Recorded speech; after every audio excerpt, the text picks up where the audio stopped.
Si analizamos entonces la anatomía de estos bloques de construcción, dijimos que uno de los más importantes y de los que más vamos a usar son las actividades o las activities. Las activities habíamos comentado que es cada una de las pantallas que queremos mostrar. Si bien puede haber activities o actividades que no tengan interfaz de usuario, o sea que son procesos que funcionan en background, por ejemplo, normalmente cada activity es una pantalla que pongo en el equipo, cuando quiero yo o quiere otra aplicación. Cuando una activity se inicia, por algún motivo aparece, la anterior que estaba en pantalla se pone en pausa. Y para ello el sistema operativo posee una pila, va apilando todas las activities que se van pausando. Eso permite que el usuario puede, como habíamos comentado anteriormente, puede volver para atrás con el botón de atrás. Y automáticamente el sistema operativo busca en la pila cuál fue la anterior activity y la vuelve a poner en pantalla. Es posible, por ejemplo, que nuestra aplicación haya colocado una activity, pero luego, por alguna razón, esa activity ya no es más válido. Porque, por ejemplo, era una activity donde yo estaba guardando un registro y ese registro después lo eliminé. Entonces, como lo eliminé, no puedo volver a ese registro. Entonces, yo desde código puedo eliminar una activity de la pila para que cuando el usuario vuelva para atrás ya no esté más disponible. Eso es posible también. Pero es importante entender el concepto de las activities. Cuando una activity se crea o se muestra en pantalla, cuando el usuario abre una aplicación, todas las aplicaciones tienen lo que se conoce como el main activity o la actividad principal.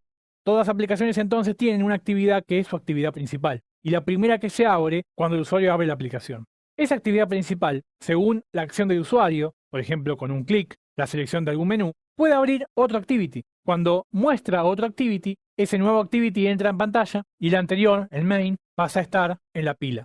Pero también cualquier aplicación puede abrir activities de otra aplicación. Y eso se hace mediante el concepto de intenciones, intentions. Una intención es una acción que yo quiero hacer desde mi código. Y hay una intención llamada Start Activity, donde le doy una URI, o sea, una especie de URL, con la cual en realidad es una manera de identificar unívocamente a todas las actividades. Entonces con Start Activity yo puedo abrir una actividad mía o de otra aplicación. Y una activity tiene un flujo de trabajo y lo que se conoce como un ciclo de vida. Y para eso, una actividad, vamos a ver que es una clase que hereda de activity.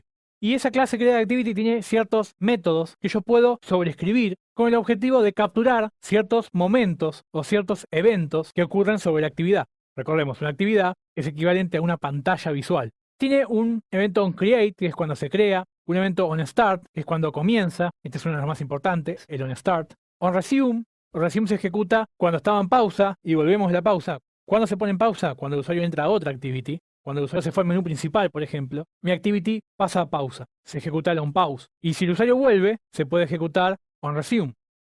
Hay un pequeño inconveniente aquí, y es el siguiente.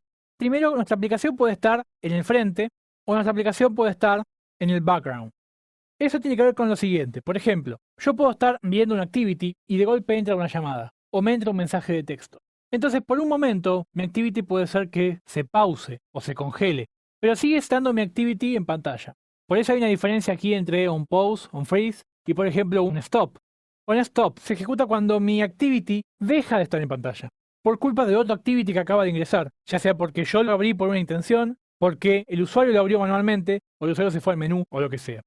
Cuando se ejecuta un stop, el proceso de nuestra aplicación, porque recordemos que, como esto funciona con Linux, cada aplicación que yo abro genera un proceso del sistema operativo, como si fuera una aplicación de Windows, imagínense, que voy abriendo. Y tiene un proceso de Windows que ocupa memoria, que tiene un número de proceso, etc.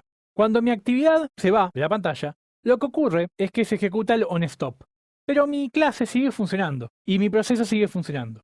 El usuario, de hecho, puede seguir usando su equipo un mes más sin reiniciarlo, por ejemplo, que sería igual una exageración, pero sin volver a mi aplicación. Y en el medio pude haber hecho muchas cosas. Pude haber visto videos, navegado por internet, y es posible que en algún momento se haya quedado sin memoria el equipo.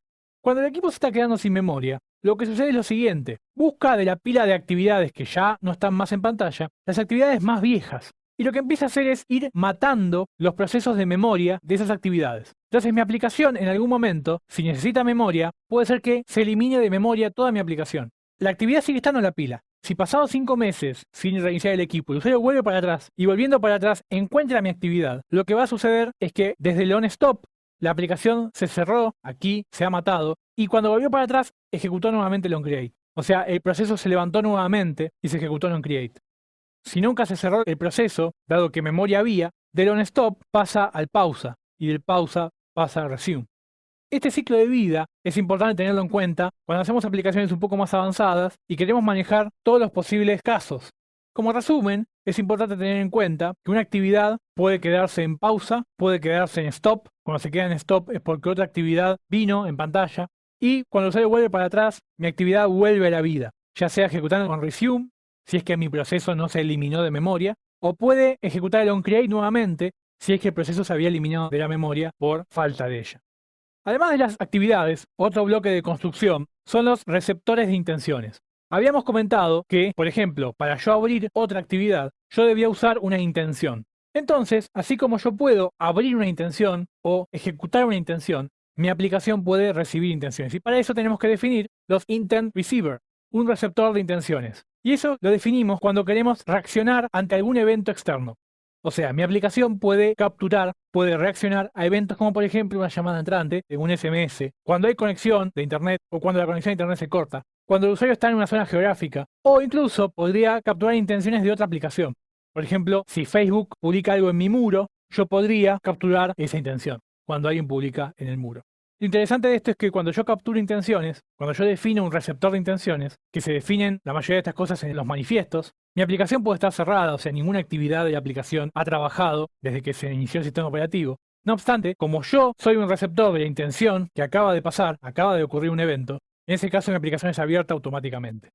Luego, el tercer bloque de construcción de una aplicación eran los servicios. Un servicio es un código que vive en el sistema operativo sin ninguna interfaz gráfica. Piénsenlo como una aplicación residente, como si fuera un antivirus que está funcionando en background, de fondo, o como un demonio, un daemon de Linux, que son procesos que se ejecutan de fondo.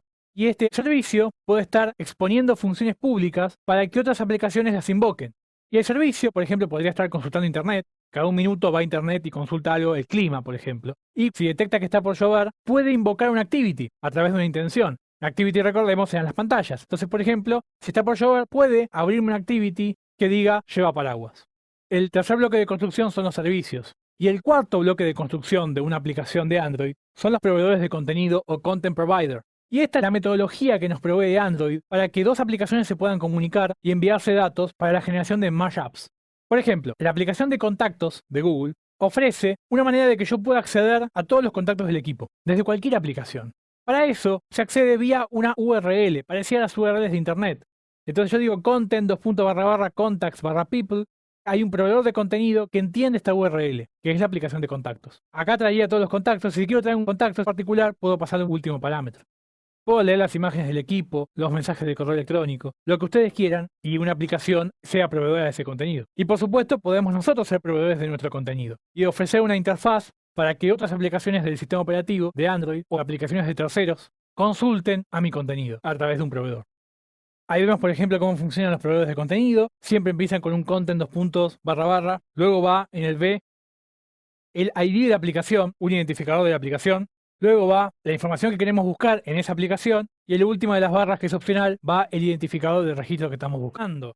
Por ejemplo, si yo hiciera una aplicación que lo que haga es ir almacenando las calorías que diariamente yo consumo cuando como, yo tengo una aplicación que voy a ir guardando las calorías. Si mi aplicación, por ejemplo, se llamara CaloAndroid, yo podría content : CaloAndroid en esta parte, por ahora pondríamos eso, /calorías. Eso me traería todas las calorías que tengo acumuladas. Si yo quiero las calorías de un solo día, yo podría poner /calorías, y el número del día. Traería un solo registro. Eso es para que vean cómo funcionan los proveedores de contenido. Y con esto tenemos los 4 bloques de construcción: las actividades, los receptores de intenciones, los servicios y los proveedores de contenidos. Lo más normal es que una aplicación por lo menos tenga una actividad. Los otros 3 bloques de construcción depende de lo que queramos hacer y si queremos integrarnos con el sistema operativo y con otras aplicaciones. Pero una actividad por lo menos seguramente vamos a tener.